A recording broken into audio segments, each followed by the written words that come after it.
You make sure you do a watch party to join your friends in too if you can. Good evening, good evening, good evening. Welcome to the All Nations Tuesday night Bible study. We are glad that you've chosen to join us on tonight as we dive into our part two of relationships dealing with friends. And we hope and pray that something is said and stated that will help to build a stronger relationship with the individuals that you are connected to and that God is allowed to be a part of your life. So, again, we want you to share with someone, a neighbor or friend, let them know that we have started our second session on friends on tonight. Start a watch party, tell a neighbor, tell a friend. We thank you again for taking time to tune in to our Tuesday night Bible study time frame where we've been in our relationship series for the past several weeks. And we definitely want you to um, be a part of the conversation on tonight as we move forward and as we're getting ready to end out our relationship series. Again, thank you for joining us. I am your host, Pastor Dwayne Barefoot of the All Nations Church in Joliet, Illinois, and we have some great panelists with us on tonight. I'm going to let them introduce themselves in just a moment.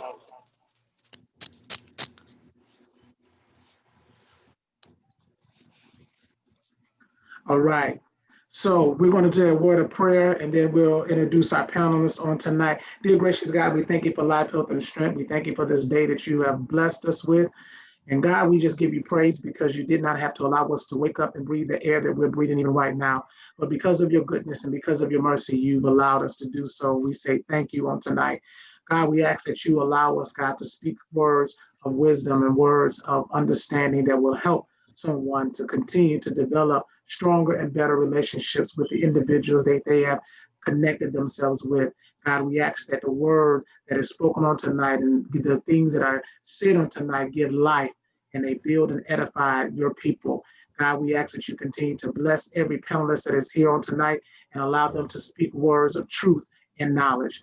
We'll give you the glory, the honor, and the praise that's due your name. In Jesus' name, amen. All right. Again, thank you all for joining us on tonight as we go into our part two. And I'm going to take a moment here to introduce and have our panelists introduce themselves. And I'm going to go according to how it's showing on my screen. So I'm going to have our own Sister Stephanie Hill is going to start first, and then I'll start with Prophetess Evangelist Marlena, and then we'll go to Pastor Stone, and then Dr. Greer from there. So come on, Sister Stephanie Hill. God bless. Can you all hear me? We can hear you just probably a little bit louder if you can turn your volume a little bit more.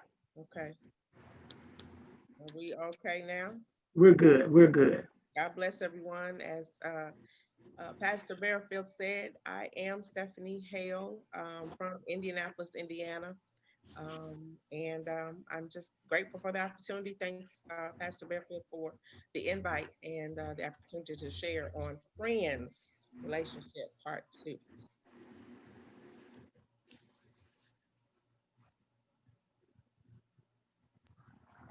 Good evening, everyone. I'm Marlena Hawkins Birch. I'm located in Greensboro, North Carolina. My pastor is Pastor Darrell Williams at Ascend Worship Church, and I'm excited to be a part of this tonight. Greetings, everyone. I am Pastor Stefan Stone of the New Harvest Pentecostal Assembly Church. I thank God for being blessed to be the lead shepherd to the greatest church in the world. I've been married. I'm married now for 8 years, have 4 children. I am from the great city of Chicago Heights, Illinois. I'm excited. I'm super excited to be here on tonight to partake in this great discussion about something that needs to be talked about in today's time. So I'm excited to move forward from here. Good evening. I'm Reginald Greer. I'm located in Capitol Heights, Maryland. I am excited to be here tonight to discuss friendship. Myself and Pastor Barefield, we've been friends, I want to say almost 12 years now. I was trying to go back over the dates, but it's probably 12 years now. So I'm very excited to be on this panel and very honored to be with such great panelists.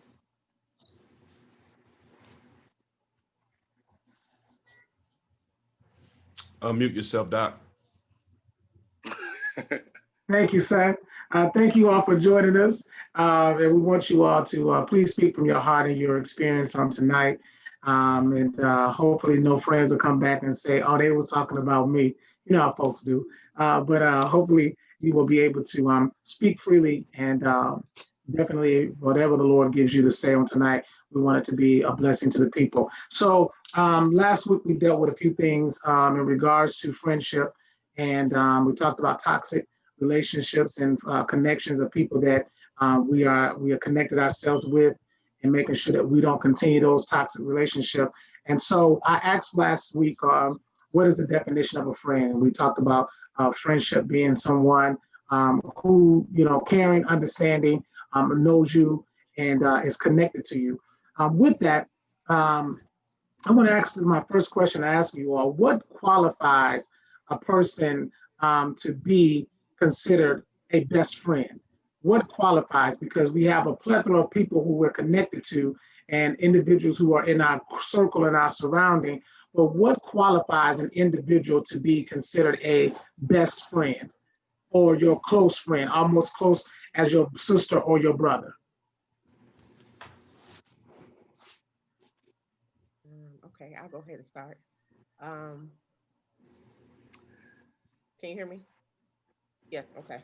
I'm going to have to say what qualifiers, in my opinion, consistent, loyal, and I'm looking over because I wrote some stuff down so I wouldn't forget, and the support and love that's shown toward me or another person. I think that qualifies. Those four things are important to me in a friendship. Someone that's like my brother or my sister, being consistent, being loyal, support, and loving me for who I am, no matter what I've been through, no matter what I may go through, just, there unconditionally. If I could step in here really quickly, I would say a best friend is someone who has survived a span of observation, that you have observed this person over time, that you feel safe in this person's company, safe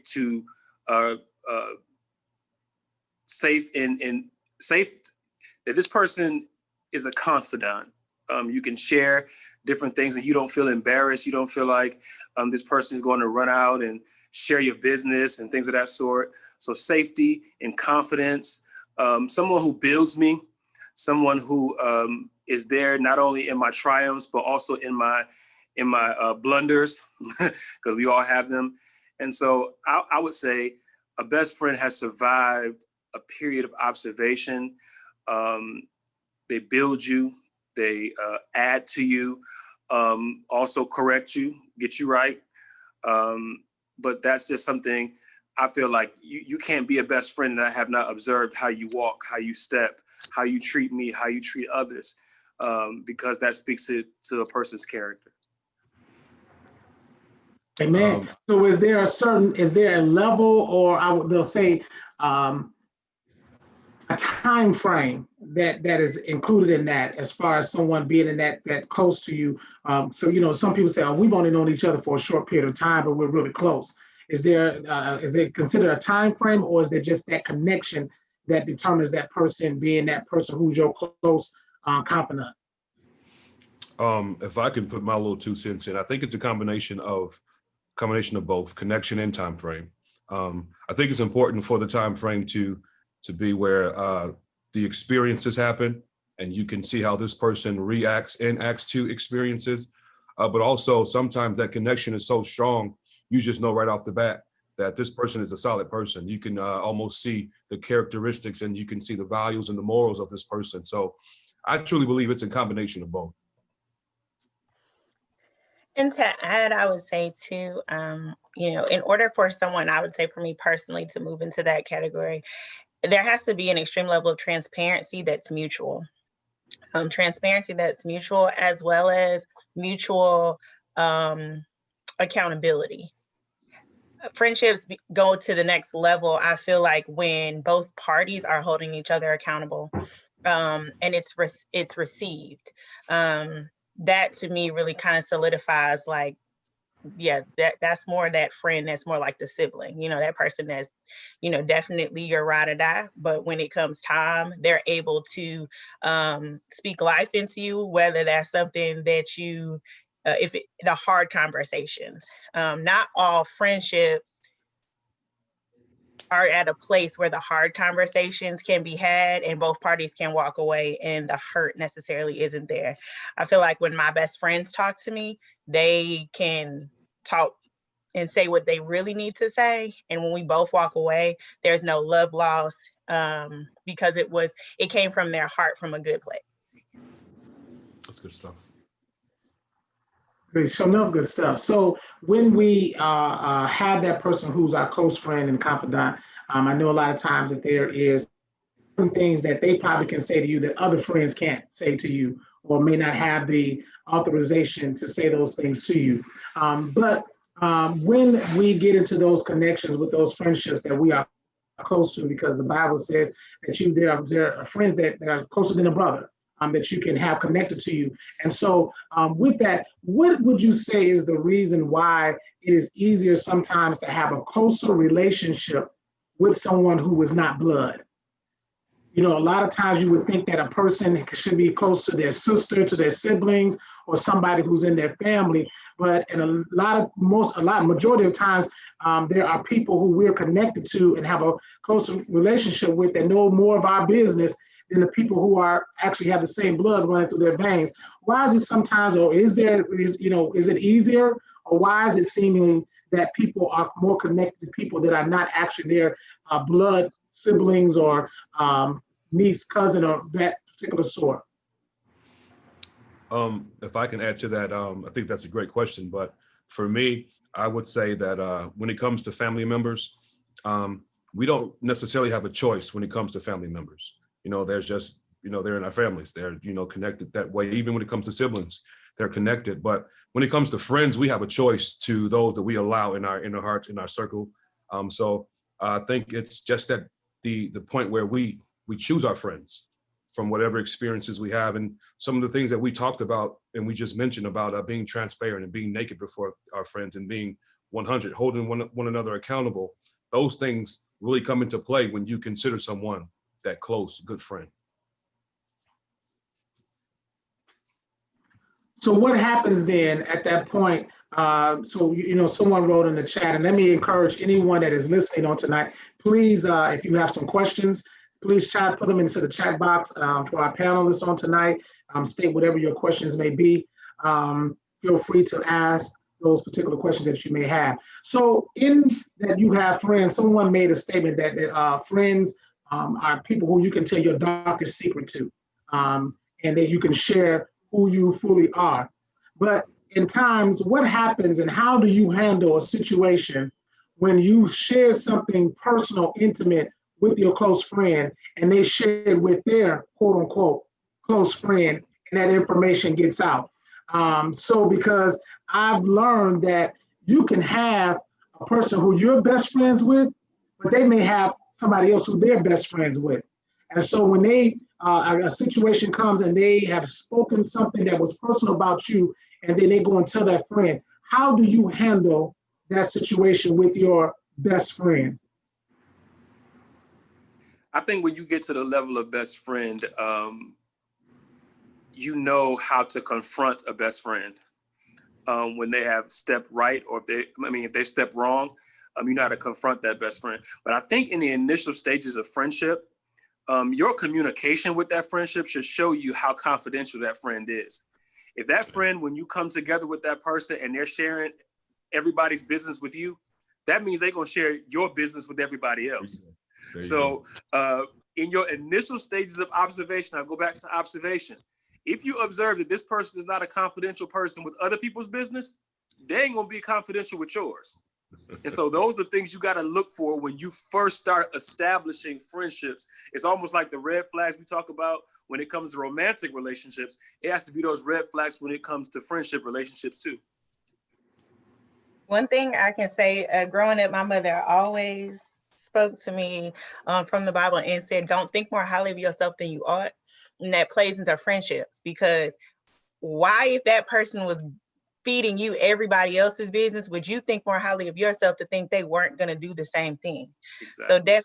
definitely, you know, what Reggie was saying, I don't know that someone I don't know for me personally if I would have to worry about a best friend telling something close, because they might think I'm their best friend, but I know I wouldn't be considering them my best friend for that reason right there, because I would already, you know, duly noted, you talk way too much. And I know, you know, if it's personal for me, that's my business. And I wouldn't even share it with that person because that's who they are. And because I'm not there to judge or change that person, I just know, okay, this is this person's trait. I agree. They said it all. I agree. That's just 100. If you know, going back to what Mr. Greer said, if you kind of have to fill that person out in the beginning. And I would always tell my daughter to ask God for discernment, so you can discern your friends, and so you can discern your enemies, because it's important. And keep your friends close, but your enemies closer. So if you got some enemies in your camp, if you know that, then you'll know what to share and what not to share. And when going a little further, when you do share something that you think somebody would take to their grave, you're that type of person, but this person may not, you thought was, but really wasn't, and they went back and told some things.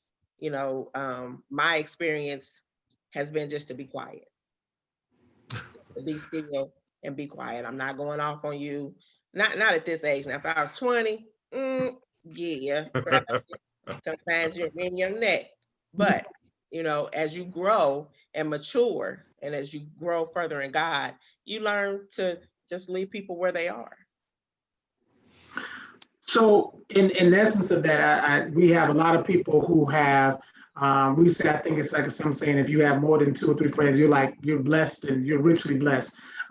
Why is it that it's so hard to have a circle of friends that you can trust? What is the problem that you're really limited? I mean, I can probably count on my hand the number of people that I am probably not even almost need one hand. The number of people that I probably would say are really my close friends.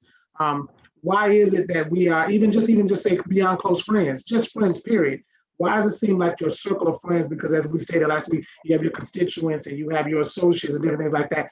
Why is friendship something that is difficult to cultivate with humans?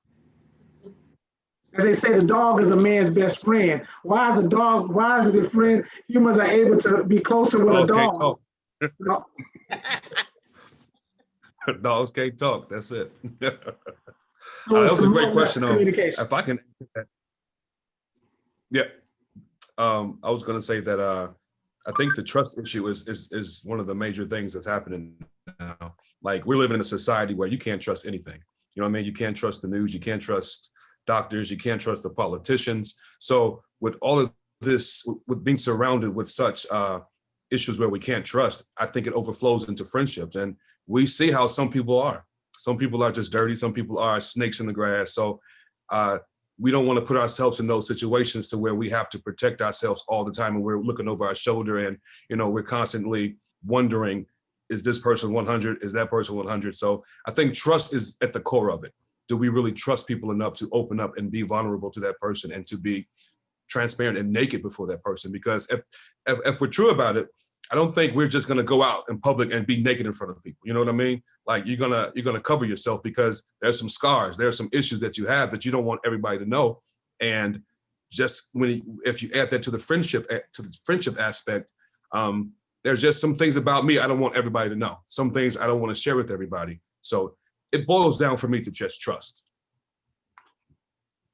So with that, and then let me lead into this. Once the trust has been broken with your friend, at that point in time, and there is something that has happened that has transpired within that relationship, and that trust has been broken, or there has been something that has occurred in the friendship, how or what is the approach that should be taken in regards to dealing with the situation? A lot of times when we're mad or upset, we talk to other people versus talking to the actual person that caused whatever the offense or the situation could have been. How do you all handle a situation where there's been a confrontation with your friend? And this could be whether the trust is broken, something happened, something took place that crossed the boundary lines of that you set in your friendship. How do you all approach? You can just kind of tell me, how do you approach a situation with a friend when the boundary line has been crossed in your friendship? It depends on what type of friend.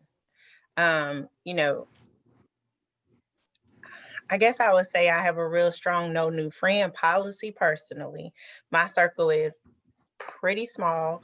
Not everybody is my best friend within my circle, and even within my best friends, everybody is kind of handled differently, because when someone I think reaches that point, you really know them, maybe I kind of inadvertently need to, deal with this issue. For the most part, I just get to the point. Like, I'm pretty, listen, this is this. Like, by trade, I'm a behavior specialist. I teach teachers how to teach children how to effectively communicate what is going on with them. So, for me, I've kind of embodied that myself. So I can't dance around it. Like, if something has bothered me, and some of this came with age. I'm me in my 20s, like she said, definitely in my 20s, I handle friendships probably what would be categorized as unhealthy, just to be honest. Now in my 30s, it's totally different, because life happens and the weight of it all. I can't carry all that weight of the issue. So it's just better if I just get it out. This bothered me. You did this. This is how it made me feel. Like, just get straight to the point. It's not always received well, because very direct can be hard for others to receive. And the delivery of it, at the end of the day, if it's your friend, it has to be out of love. Like, I'm not, you can't deliver something that's bothered you in a hateful way. Like, the end result is never going to be good. It might be direct, but it shouldn't be nasty, or nice nasty, as tends to happen more often, I feel like, in the South. But let's stay right there. Before you go, with that behavior, let's help some adults in that behavior portion. You said it's the delivery, I think, which is a key thing. You said definitely direct, but delivery. So let me ask this: when is it the right time? Because I think delivery is important, but would you say timing is also important of that? Because if you're heated, somebody just told you something that your best friend just did, do you go immediately to respond, or do you hold off?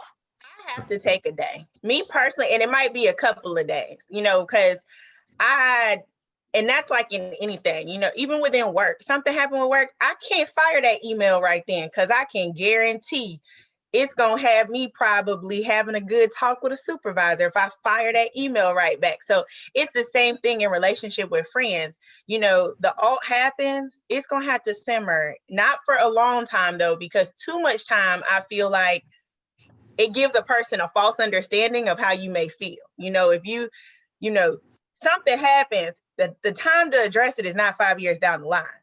Because see, now folks are confused. Like, oh, I didn't know we had an issue. So, not a lot of time, but I definitely think that's part of, being able to deliver it appropriately, is giving yourself time to kind of settle. Because if it's the knee-jerk responses tend to be more hurtful than helpful. And at the end of the day, I feel like within friendships, you're there to be helpful versus hurtful. I was going to say, I'm learning to be better when it comes to when I'm offended with a friend, or I feel like something has taken place, because my biggest thing was avoidance. I didn't want to see you. I didn't want to talk to you. I don't even want to talk about it, because most of the time I feel like most people don't want to own up to what they have done, or their offense. And sometimes it will make me more upset to ask you about something and you lie about it, or you don't come truthful about it. And so I think where I'm trying to grow is the art of confrontation. Now, I certainly agree with Marlena when it comes to the time, because when the time has allotted, things get kind of jarred. You don't remember things as well. People are able to come up with their own narratives on what has happened. And so I think what we have to do is, just to reiterate what Marlena was saying, is confront a person in love, and also be willing to admit that maybe your accounting of things is not as accurate as what you feel like. That sometimes a person's intention is, sometimes what you feel like you received was not the person's intention. And I think in friendships, we have to also be willing to forgive frequently and finally. I think some people sometimes in friendships, we forgive or we bring it up 3 months later. You said frequently and finally? I forgive you. Frequently and finally. Finally. If I say it's done, it's done. Okay. Yeah. Huh? So Finally means if something else comes up in 6 months, I'm not going back to what happened 6 months ago, because I said I forgave you for that. Yeah. If I'm bringing it up 6 months later, that means that thing is not forgiven. I have not laid it to rest. It's still very much alive. So therefore, when something happens 6 months later, because the Bible says, faithful are the wounds of a friend, we're gonna have disagreements. We're gonna fall out. We're gonna have arguments. You know what I'm saying? But those arguments shouldn't be betrayal. It shouldn't be the negative side of things. It shouldn't be me being stabbed in the back. I equate those to misunderstandings or mishaps, or maybe I didn't respond in a way that you thought I should have been responding, or something like that. But I don't feel like a wound of a friend should be, you have sold me out. You just told all my business to somebody that or told something very sensitive to me that I felt like that that I would not have shared. So I guess that's my spiel on that. So let me ask panelists then, what would you consider to be a deal breaker in your friendship? What type of wound is allowable, and what type of wound is just, this is it? We can't continue in this friendship any longer. What things are considered in a friendship that are now considered, this is no longer able to be, we can't be friends any longer? I think for me now, well, I'd probably say like mid 20s to now, friendships that anything, not even friendships, I am a big protector of my peace. So no matter what it is, and when I say no matter, I absolutely mean that, any category. So if a friendship is at the point where it is disrupting my peace, then that's the conclusion, because I'm a big protector of my peace. I don't think I can't say that it's like one particular thing that would be a deal breaker of like the friendship. More so overall, is this relationship disrupting my actual peace? I agree with Marlena. It's because peace is most important than to have, friends. So if you can go to sleep at night and not worry about what that person did, then you're good. I also rely on my spirit. I think your spirit will tell you a lot. And I think sometimes I can say in my friendships, I relied on what people said and not what my discernment gave me. Mm-hmm. And it always turns around because the Holy Spirit is revealing something to me, but I'm saying, no, this person said that they were going to be my friend and we got each other's back.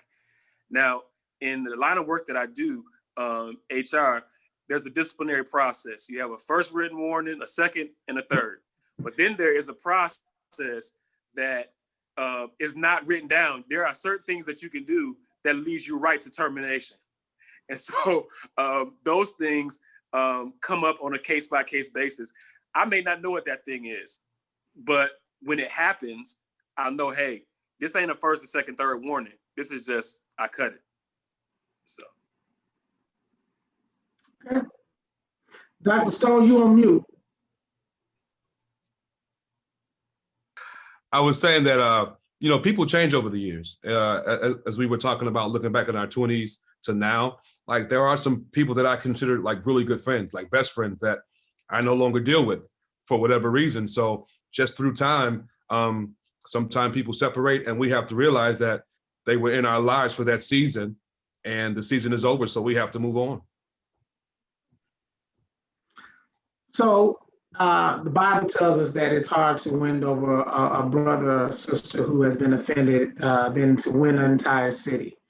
And so offenses do come, and as Elder Grit stated in regards to, you're going to have some disagreements with your friends over time. But that offense at times, when a person has been offended in a friendship, it takes a lot to kind of win that person over, to restore, especially when there's something that trust has been broken. I was looking at some of the comments. Some people say, once they broke my trust, it's a wrap. We're no longer friends. It's over. But when you've had a connection with someone and you feel like that person has been connected and joined into your life for a purpose and reason, and they may have had an offense or fault has taken place in that particular relationship, how long do you go or what is the extreme you would go to try to repair that friendship? If sometimes it seems like, I know you all said that you may need a little time before you can go and deal with the person, but if it seems like that the person is still feels some type of offense, or sometimes you still may have a little something inside of your heart in regards to the situation, how long do you wait, or when is the time to say, I just need to move on? Because I do believe that at times that if people allow distance to stay within a friendship, sooner or later, you're not going to want to go back and repair that friendship at all. So how long should you allow that time lapse to go before you make the attempts to repair that? And what do you do? What is the extent of you going in to try to repair that friendship if you feel like it's a valuable friendship? I don't think there's a specific time frame. I don't think it should go months and things of that sort. But I do believe that before you go to your brother, you should at least be at a place where you have extinguished anger. Because going to your brother in anger, it could blow up. Your brother or your sister, it could blow up and to be something that if you had calmed yourself down, you probably could have worked your way towards reconciliation. And I do agree with what you said, but I also believe that for myself, if I really considered you a friend, like a close friend, not too much time would pass because, the closer you are, it seems as if it could be, more about me and you know how I work, how I operate. So too much time wouldn't go past. But honestly, it all depends on what the offense was. That's so important. It depends on what lines were crossed, and that really is the deal breaker there. I agree with Pastor Stone. For me, it wouldn't be too much a time that has passed. And I guess with the offense, depending on what it is, I wouldn't want to go back anyway. So for me, it could be a day or two, and maybe if we, talk about it, but yeah, if I feel like it's nothing out of the conversation, then it's a moot point. Yeah. I would have to agree. I think, what they said, definitely now in my current state, like if they're truly that good friend, like you say, allowing myself to calm down, making sure that, I've done some self-reflection to be able to go to the conversation in the most healthy way. I've been in situations where, in my 20s ended friendships, and they, have resurfaced now in my 30s, but with boundaries. And I think that's probably what I lacked in my 20s, was putting healthy boundaries within friendship. And so, I can't say that I've rekindled a lot of friendships that ended in my 20s. And the particular ones that have, it was a God thing. It was he dealt with me that then caused me to extend the olive branch. But there's boundaries. The relationship in itself does not mirror in any way how it previously was. But I'm able to say, like, this is somebody that I'm still willing to be in friendship with, but in a very safe way with the boundaries that I am in control of. I like that statement you made in regards to those boundaries that you at that point in time from when you mature. I think we talked about it on last week that people have said that when the way the level of friendship sometimes are people falling on the wayside in their friendship because they've matured to one area and other friends have not matured to that particular area. But if that person resurfaces, there are some boundaries that you set that are now different than what they may have been when you were in your teens or your 20s or different things of that nature. And I think it is important, we said on last week, that you set those boundaries. There's a question that came through. Have you ever lost a friend and didn't know why? Someone who you thought was your friend and they just disappeared, or just kind of, not even so much disappeared. 1 minute you all talk all the time, and the next minute you rarely ever hear from them. Have you had that experience, and then how do you handle the friendship moving forward from at that point in time? Do you keep calling? You keep texting, or you say, I'm done? How do you respond? For me, it happened and I didn't respond. Still haven't to this day. I just moved on. It wasn't, I don't know why. Going back to earlier conversation, I don't know why. But I guess I'm not sure if I cared enough to call and find out. So yeah, no. Listen, mute. You just didn't respond at all. Nope. Okay. I didn't ask any questions. They told me they had and it wasn't necessarily, it wasn't an argument or anything like that. It was just a cutoff. Basically what it was. It was a cutoff on their end. And I didn't ask why. And I haven't today. Pastor Stone used to be laughing. I was just thinking that shows the strength of it shows the strength of the relationship. If we can just disappear out the blue for whatever reason, no call, no checkup, anything like that, it just kind of shows your cards. And so I would say you just act accordingly. I don't think it would be a situation to where I cut you off or I purposely distance myself. But if you show me yourself, I have to act accordingly. I would be the fool to constantly reach out and constantly call and chase you. I just act accordingly. I think it also shows, when someone changes up on you like that, and I've had that happen to me. I've had it happen to me when I was going through a very difficult season of my life. I had a group of friends that changed up on me, but it shows you, like Pastor said, the value of, I guess, the friendship, but it shows you how they value you as a person. You're no longer valuable to them. You're no longer significant to them. And sometimes that hurts. It really hurts emotionally because you feel like you're not good enough and things of that sort. But I think that's an opportunity for you to grow emotionally, spiritually, and get up and shake yourself off and say, hey, just because these people don't value you no more does not mean that I lack value. I may not be valuable to them, but I'm valuable somewhere. I'm valuable to God. I'm valuable to other people. I'm valuable in other sects of my life.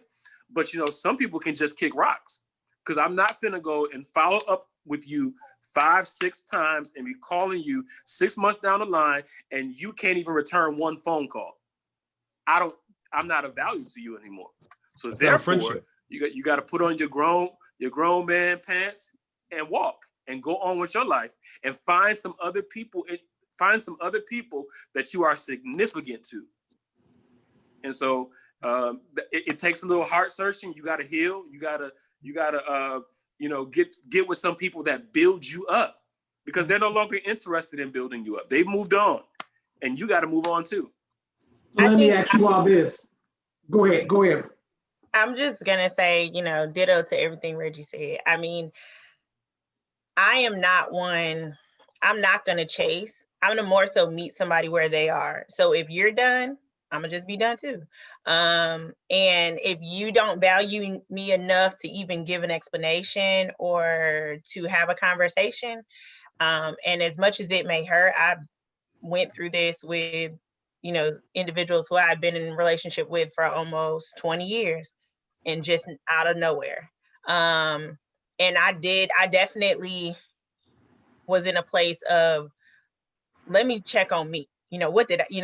What part could I possibly play? Because for sure, people don't just wake up one day and decide I'm not going to be friends with somebody for 20 years, that I've been friends with for 20 years, and so for me, it was like, I went through a period of, well, let me go check on my heart. What are my heartstrings looking like? Did some time of self-development, dug into some books. There's a book out there called Never Unfriended by Lisa Jo Baker. That thing there helped me. It really. What's the name of the book again? Never Unfriended. Never Unfriended. I need that book. Listen, it was helpful. Never and Unfriended. Never Unfriended by Lisa Jo Baker. Okay. I'm gonna make sure we put that in the chat tonight. And there's a journal. She has a journal alongside of it, a Never Unfriended journal as well. But it really, that kind of, because I was in this place, because I'm not afraid to look at me. If you can't look at yourself and see the part that you may play in something, then you haven't fully found yourself yet. Then, like, you don't, you have to be willing to be able to understand nobody's perfect, you included. And so if somebody decides to walk away and you've been friends for a long time, I was definitely in a place of, okay, now Marlena, let's see, where you were. And really, when it was all said and done, I feel like I came to the conclusion of what Reggie was saying. At some point in time, the relationship changed, whereas I thought we were here and they were seeing it at, that we were in a different place and the value just wasn't there. And it is a hard thing. I mean, let's just be honest. It's hard when you are in a relationship and then it just suddenly is done. But being able to realize, they may not see your value, but you're still valuable. You didn't lose everybody. And even if you do, you still got Jesus. So right. And even if they all go away, it's somebody who won't ever go anywhere. But it being in that space, it definitely just, I feel like, built up my resilience. And anything that's gonna build up my resilience, I'm here for it. Like, okay, it happened. It must have happened. That season clearly has changed in that friendship. And even the departing, it was all in his plan. Even if it was for nothing else, but just to build me up and make me more resilient. That's good. I think that's good. I was going to say, Go ahead. I was going to say also, when we were going back to the part where you talked about establishing best friendship, I have a certain core of friends. If you don't have a safe place with me to come and dog my friends, and sometimes we have friends that come to us and telling us everything about what other people have said. You don't have that safe place to come and dog my friend. And I think that's another thing that people need to watch in the time of observation. Is this person willing to listen to mess about me? Because all the mess ain't accurate. Now, some might be, but everything ain't accurate. Now, I ain't gonna say everything is a lie, but everything ain't a lie. But I'm not gonna let you tear down my friend to me. And I think that goes to the character of the person that you welcome into your life. Absolutely. And so let me go with this. Well, let me say this real quick, and I'm going to go back to what you said about tearing down a friend. In essence, and I guess I'm going to direct this to Sister Hale here. I know you said you walked away, but some of those people, and I'm just direct to you, but I know some people like me, it's hard for me to process if somebody does something or something happened in a friendship and I don't know why. It's hard for me to move on and that, because I want to know why. That why factor still keeps going in my mind. Why did you just stop talking, what happened to the conversation. So did you still feel that why? And you just said, I just still don't want to move any further? Or was it that you feel at that point, maybe this just was not a strong relationship, that we didn't really want that close, and I'm willing to just walk on? Because me, and maybe a few other people that are like that, that why factor is still kind of lingers there, that you want this some closure. You want to know, so, oh, maybe this, and as Marlena said, sometimes it's a self-reflection, and maybe it was something in the friendship that you did wrong that you need to be, aware of. Yeah, to be honest, the why factor is still there. Okay. Yeah, the why factor is still there. I don't necessarily linger on it a whole lot like I did in the beginning, but when the cut happened, I was like, wow, like Marlena said, what did I do? Let me go check myself. I'm like, can't imagine what I did to her, okay, I said it, her.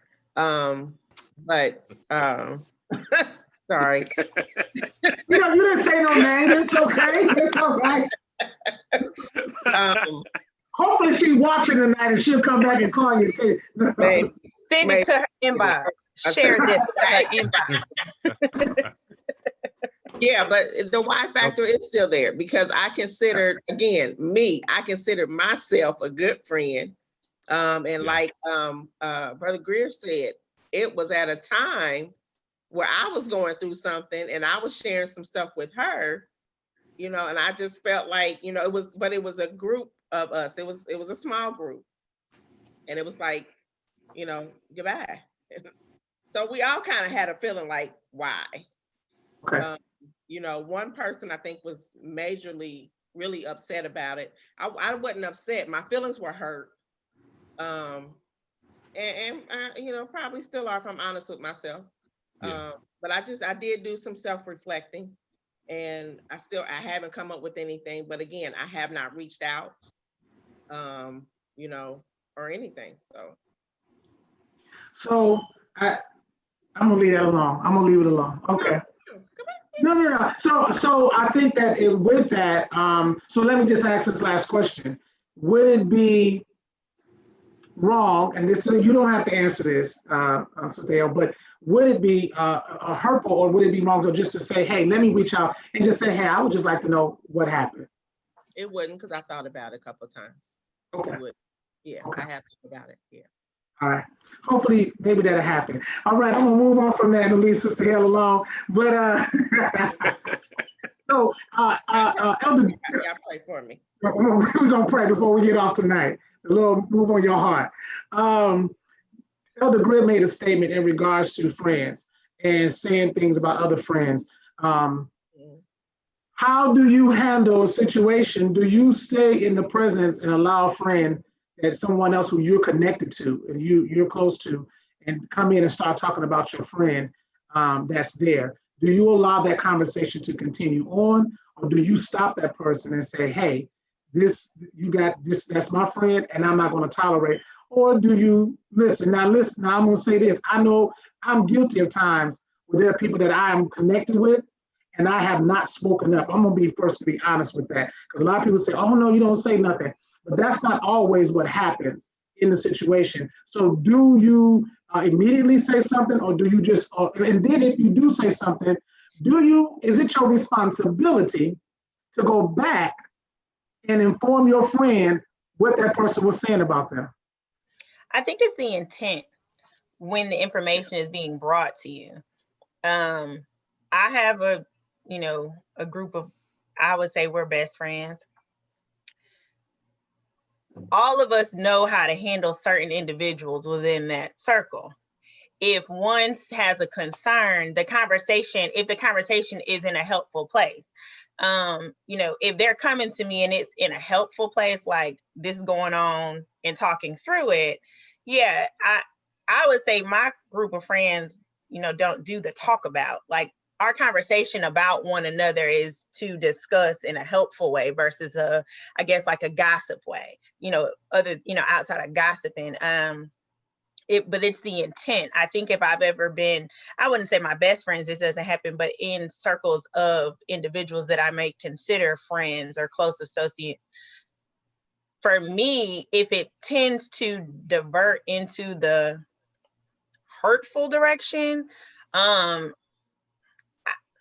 tend to try to redirect, and redirect the conversation and try to make that person, think about it differently, try to play devil's advocate, to maybe kind of stop it from being a dig versus a healthier conversation. And as far as the going back, I feel like when you start to do the going back to run and tell it, to me, that's not, I think you have to ask yourself the same question. Are you running and telling to be helpful or hurtful? Like, really, that statement is one that I really embody and live by. Is this helpful or hurtful all the way around? Are you running to tell it to run and tell it? Because that's not really helpful, is it? I don't know what do you really get out of running and telling it to the other person? I think as adults and as individuals, we all have to have our own level of discernment. And if the person was telling it within a group of people to be hurtful, I pray that the Lord can tell you that, you need to deal with, versus this other party running to tell it. Because that just doesn't seem real helpful to me, running and telling it. That's just me. Yeah. I agree with Marlena. I think if it is the purpose for trying to bring reconciliation, then you can have the conversation. But I wouldn't rush back to tell two friends that are in conflict what somebody else said, because you might be adding flame to the fire. I know that person didn't say this, and I know, and it becomes a bigger thing than what it should. So I think you have to exercise wisdom to know what to say, when to say, how to say it, how to share, and how to be an agent of reconciliation between two people. I know I've been in some places where somebody brought me something and I have just gotten more upset than, I was originally, because, hey, it brings back memories of something else and somebody's adding something else in. And some people get something out of you being upset with your friend. Mm-hmm. And you have to be very honest. There are some people that get that benefit from your disconnection with other people. And you have to be wise enough to see that and be able to discern that person and say, hey, why are you always bringing me this bone? Why are you always, because you know that I may be a quick tempered person. I may react emotionally. So you have to have a little bit of discernment in how you take something back to another person. So, yeah. It's true. So I agree totally with you all in that you have to be cautious in what you respond back and what you take back to friends when it's conversation. But I think Brother Grant made the statement earlier that you have to learn to, as friends, stop or cause it to be known to that person, hey, I don't want to indulge in this type of conversation in regards to somebody who's my friend. And even though, especially if they're supposed to be their friend, you got to learn how to be able to check that person, because I think that when we are even in that particular situation, that's where we're still setting boundaries, not only for our friends, but even ourselves. Because at that point in time, if they feel comfortable enough to have conversations about someone that you're friends with, that says a lot of how much the strength of a friendship that they really have towards you as well. Because as we said before, they can easily go back and say stuff about you as well. But then it allows me as an individual to show the strength of validity of that person, that if you're not bringing that type of garbage to me, you're not going to take stuff about me to someone else. So I think that that's a part of us also setting boundaries with people when we nip things in the bud in the beginning, and let people know I don't tolerate that particular type of friendship among the people that I associate myself with. Another question came. I guess I can ask twofold, because I got I think I got two that are married and two that are single. So I'll ask this question in regards to the two are married first, and then I'll go with the two are single. The question is in regards to friends, connected to friends, how, I guess in essence to this question, how close or when is the boundary set between your friendship as far as being in your relationship with your husband and your wife?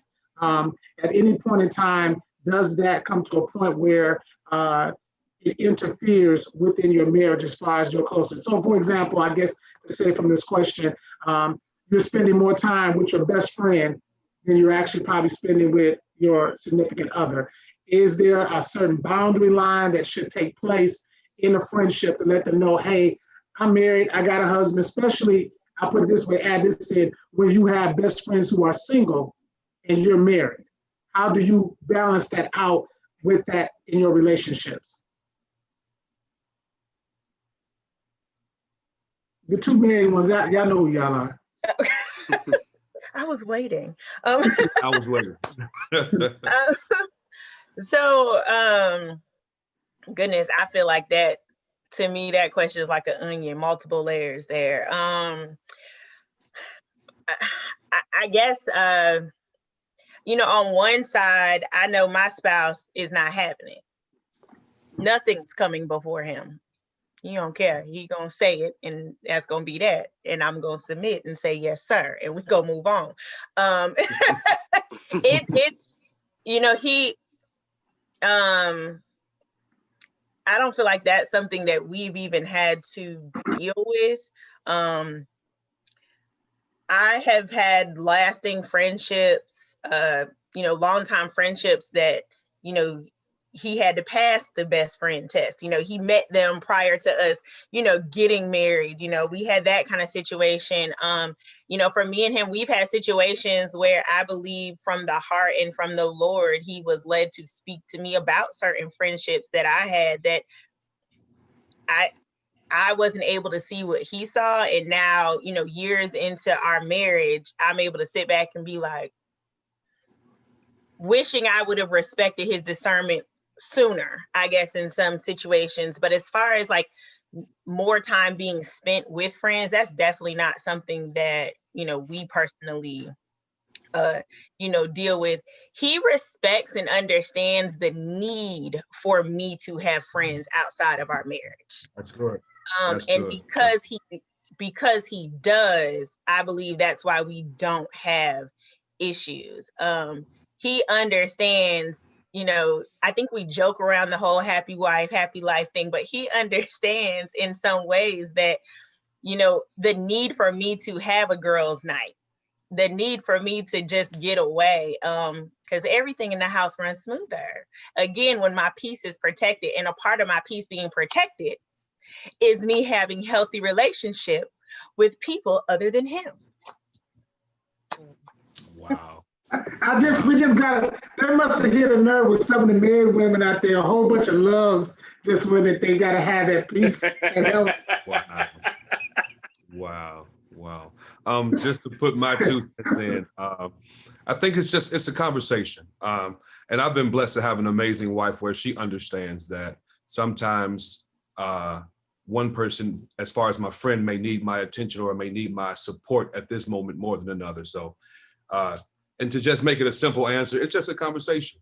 My wife could easily say, "Hey, babe, let's hang out today," or let's go on a date. Let's do something. And in that quality time, we can have those small conversations. And I think you have to build to a relationship where you can be open, even within a marriage. You have to build to that place where you can be completely open and honest, and have that pillow talk to where, hey, I need to spend more time with you. I feel neglected. I feel a little, put to the side sometimes, but it's just a conversation, just a simple conversation. And, when you love that person, you'll do whatever is necessary, whatever it takes to, makes things right. And I think for singles, one thing I would say when I was single, I didn't necessarily know until I became married, is that not saying you have to get rid of all your friends, but understanding that when you get married, friendships change. And I don't know if you're really ready for marriage if you're not able to say that there's a possibility that some of these friendships, no matter how long they've been around, may no longer be once I say I do in my marriage, for whatever reason that may be, because your main priority is your spouse. And it changes and it shifts. I am not somebody that overly is like team, you got a whole bunch of single friends. I'm not saying I don't, I do have some, but I need people who understand, because marriage, you know, a lot of people are like, I want to be married. I want it, but it's work. And because it's work, you know, marriage has seasons just like friendships, you know, and when winter comes, you don't need to run to the single friend when it's winter in your marriage, because your winter friend, you know, when it's winter in your marriage, you run to your single friend. You run to your single friend, and your single friend gonna have you trying to go in the summertime by yourself. And see, that's not it. You know, that's not it. You know, I was unfriended Facebook wise from an individual, and you know, I guess it's like the saying, a hit dog will holler. If anybody, you know, when I'm followed on social media, one thing that people can say, I pretty much talk about the same things on social media: being a mom of children on the autism spectrum, and being married, and behavioral. You know, that's pretty much what's out there. So when I have something to share, I share it. And you know, I kept seeing the same things from multiple areas on my timeline, and I'm like, you're separated from your spouse. Separation and single are two different things. But when you have nothing but the single friends who still going out, still in the club, still doing this and that, but you technically, you know, you still married. And so when you don't have the right circle of married friends around you, it just can play into it in a really unhealthy way. So it's just really important to keep friends, because winter comes and your spouse is who you in winter with. You need somebody to talk to, but running to the single side, that's not going to help you, you know, within your marriage. Pastor Bearfield, can I ask one quick question of Miranda? So Mhm. somebody asked me on my post, have you ever stopped talking to someone or your friend when you got married, and why? I don't know. Not me getting married didn't equal cutoff for me. Okay. You know, I have friends who are still single.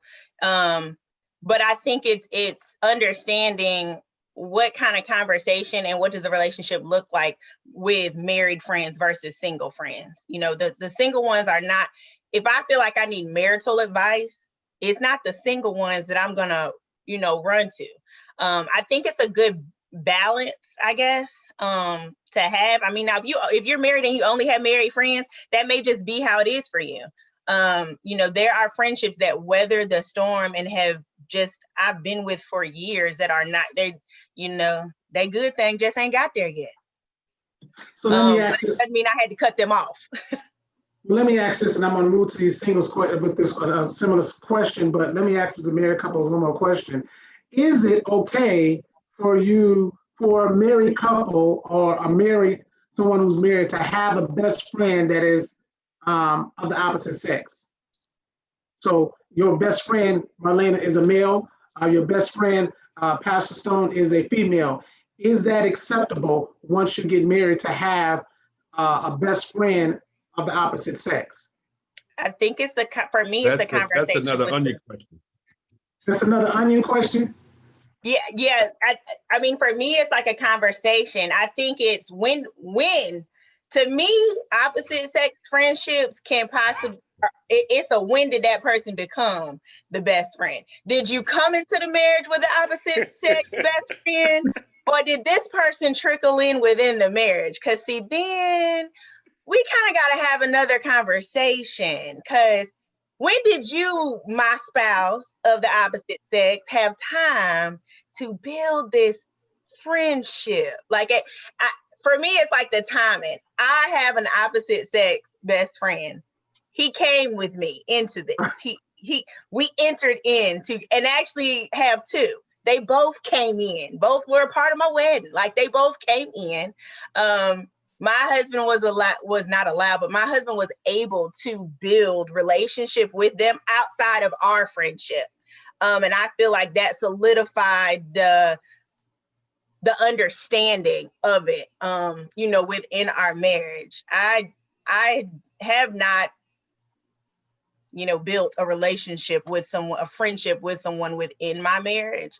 My husband had or has still somewhat, you know, really close opposite sex friend. That person been there with him, grew up in church since they was knee high. This person was introduced to me way back in dating. It was an understood thing. I really think it's a timing thing, because I'm sorry. We gonna have some real Did y'all see interesting the hands come up? I mean, like, we're gonna have some real interesting conversations if you come telling me Lisa is your friend, because I'm trying to figure out, well, who Lisa and where Lisa come from. Pastor Stone, I feel like you don't even want to touch this. I'm gonna move to the singles.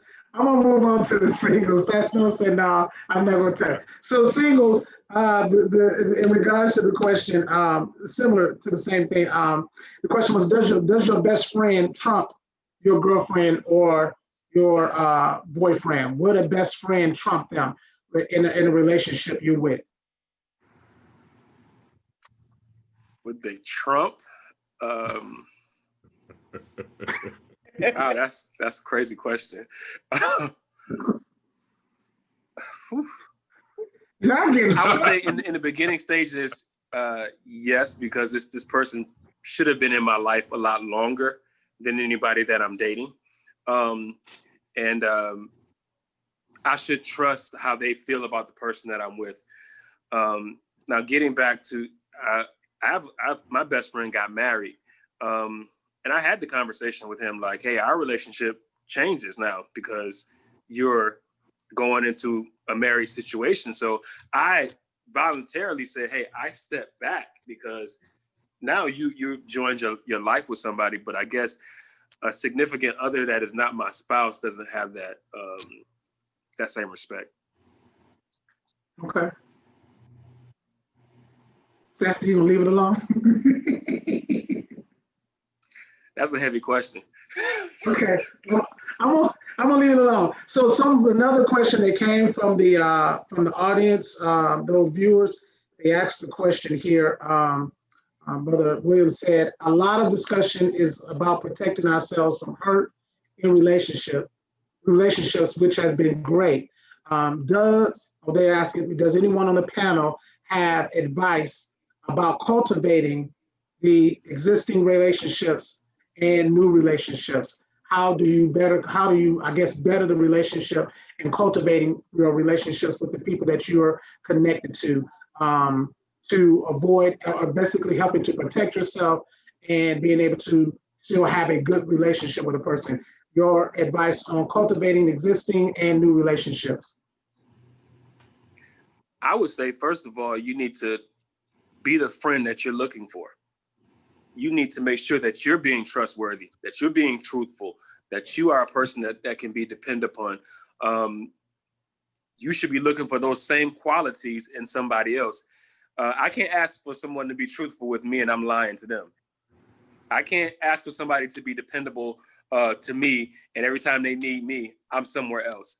And sometimes we have so many lopsided friendships because we're asking for things that we're not. And so I think we have to model the type of behavior that we want to see in friendships first. And then, like I said, go back to the observation. Are you seeing those qualities in the person? So you just can't get a cat off the street and think you're gonna clean them up and they're gonna be this great friend of yours. You have to select quality. You got to be quality and then select quality. And then I believe you can grow and develop something greater. Good stuff. Anyone else? I agree. Yeah, I say I agree. So in a friendship, and I'm going to wrap it up here because we're over our time, but in our friendship, it's been great conversation. There are times that you have to express to your friend or friends when it's something that needs to be addressed in the friendship. And I think it's a difficult time sometimes having that conversation, we said in the approach. But should you always celebrate or always keep supporting your friends and ignore things that does not look good on your friend? I put it that way, maybe for lack of better words. When you recognize something that is not not good for them as an individual. How do you approach them and say, hey, this is not good, because we're good at, encourage, oh, you look good today, or, giving the compliments. But when it comes to providing some constructive criticism to your friends that you are close to, I would say the point, we do just as much of a disadvantage if we say that they're friends by not having a conversation with them when there are things about them that is not a good look on them. So do you say something to your friends, or do you just say, always there to support them? I think it speaks to the level of the friendship. I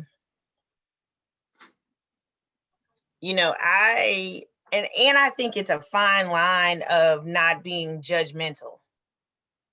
I think really taking that time before you open your mouth, again, to think of your intent, because they may not see, I'm trying to think of a simple example. They may not think, something that they shared on social media was, your eyebrow raised. It was like, ooh, sis, I wouldn't have done that. But that's you. That's your interpretation of it. It might not have been, an issue for them. I'm not going to say that I'm always the cheerleader necessarily, like, ooh, a lot of times I just may not speak on it at all. I'm not going to cheer you on, like, ooh, that's it right there, if it's not it. And I think if it's something that's really, I feel like, going to be hurtful or detrimental to them, that's when I may say, I just want to talk to you about something. But I don't know. I think that's another one. I just think it's layers to that. I don't think it's like a clear cut to that, because sometimes I feel like we try to, almost passive aggressively change an individual, put our issues, our ick on them. And it might not, they might be good with it, and that's them. It just might kind of ruffle our feathers, but yeah. But if we're talking about friends that, in our circle and people that we know and we understand, I think you are accountable to hold your friends accountable. I think you are, if you see something, you say something, because they know you, they trust you, they value you. That's why we consider one another best friends or close friends. So it may be raw, but they know where it's coming from. If it comes from me, it's coming from a good place. I'm looking out for you, bro. That wasn't a good move. You look kind of shysty with that move. But it may hurt him at the moment, but because of our friendship and because of the experiences that we've had, we learn to trust each other. So I believe from that perspective, when you talk about your close friends, got to be 100 with them. And if the friendship is really what it's supposed to be, it's going to be received well. I think these conversations are the ones that tend to reveal things to us that then then we have to sometimes go back and say, didn't see that, I didn't see that going that direction. And then it's that time, like, again, like that self-reflection, like maybe this is a lopsided friendship because maybe they brought stuff to you that you felt like was a little much, but you received it better, how you handled it better. And if it wasn't equally received the same way back, then maybe your friendship is definitely not as equal as you thought, that maybe they don't value the same way in which you value them. And you went to them out of love to, say whatever the issue was, and it wasn't received the same way. So I think sometimes in those situations when it is brought up and it is discussed, it really tends to reveal really how safe and how healthy is your relationship with that person. Right. Yeah, that's good. Good. And I would say this, I brought that up in regards to, I saw a clip with one of Pastor Keon and some friends. They spoke about the situation in Luke chapter 5 when the friends brought their friend to Jesus. And the Bible says that they took him to the rooftop and then they lowered him down from the roof. And basically, it wasn't until they lowered him down that he was able to get what he needed. And basically saying sometimes you got to bring your friends down and allow them to be able to experience that that hurt that may come for what you're saying to them, but it's going to provide them healing when it's all said and done. And so at the end of the day, I think that as friends, or when you're in friendships and when you're connected to someone, you have to be willing sometimes to hurt the feelings in order to heal them holistically. And sometimes we don't want to say things because we don't want to hurt our friends' feelings. But when they're true friends, and as we said tonight, and they trust you and you trust them, their intent is not to harm you. And when you know the intent is to help you, that means sometimes in helping you, it may hurt you in my helping you. And in any type of thing that you deal in life, sometimes it's painful before you can get to the place of moving forward, moving past a situation. But you got to be willing sometimes to take that pain. And I think that it's good. And someone wrote in the comment section about communication isn't always confrontation. We have to be effective in our communication with one another and be willing to understand just because I communicate something to you doesn't mean I'm willing to be confrontational. But then on the other side of that, I think that it comes to a point, relationships are only as healthy as we are healthy. And the more healthier we become as an individual, the healthier we'll become and be able to cultivate, I think, relationships and friendships with people who we come in contact with. Because one thing about it, you don't want to go when somebody is sick. We don't want people who have sickness in their body at that time to be around us because you can get infected. And unfortunately, I think a lot of friendships become infected over a period of time because there was a sickness with that individual which brought into the friendship. So healthy relationships can only be as healthy as the person that you are as an individual. And when you're cultivated, to answer some of the things that the person made the question, to help cultivate healthy relationships kind of goes back to what Marlena said earlier, finding that self-reflection within yourself. And when you find self-reflection within yourself, learning how can I continue to be a better me, to be a better friend to the people who I come in contact with, because the cultivating starts with you starting to pull the weeds that are around your area so that you can be able to be a healthy person and available. And when the person needs you, they're there for them to help them out. I want to say thank you. We've had a great discussion on tonight. The panelists, you have done an outstanding job in providing a lot of insight and information on tonight. This is a great conversation. And I love conversation because conversation, again, is communication. And unfortunately, a lot of times we don't like to talk about things that are going on. So we kind of just avoid things. And unfortunately, it causes us to continue to live in ignorance and not be able to have the right relationships and friendships that we should have in society. So conversation is good. And I want to thank you all for sharing in this conversation on tonight. And I hope you all agree. I think they should have put that book in there. I'm going to get the book and making sure that self-development is critical and key. Because one thing about it is a lot of times I've learned in my own experience that I have tried to project things on people because of who I am. Or what I desire for them to be. We are not created to change people. We are created to help people become a change and change and develop into the person who God has created them to be. And I don't want anybody to be a replica of me. Sometimes I want people to be the same, just like me, but that wouldn't be a good friendship. So we have to make sure that we have self-development so that we can begin to develop better and stronger relationships with the people that we come in contact with on a day-to-day basis. All my panelists, again, thank you so much. Listen to those who are listening on tonight. If you do not know Jesus, I said the best friend of all, when it all comes down to it, is Jesus Christ. And if Jesus Christ could at the end of the day still call Judas friend, we have to evaluate within our friendships, no matter what has happened, what has transpired, that if Jesus could allow someone who betrayed him and still look at him and say, friend, that ought to take an example of how we have to continue to develop ourselves, that we can still consider a person friend. Doesn't mean that you have to call and talk to them, text them, but you got to be able to forgive. And as Elder Greer said, finally forgive. One thing about Jesus Christ, he forgave Judas even after he betrayed him.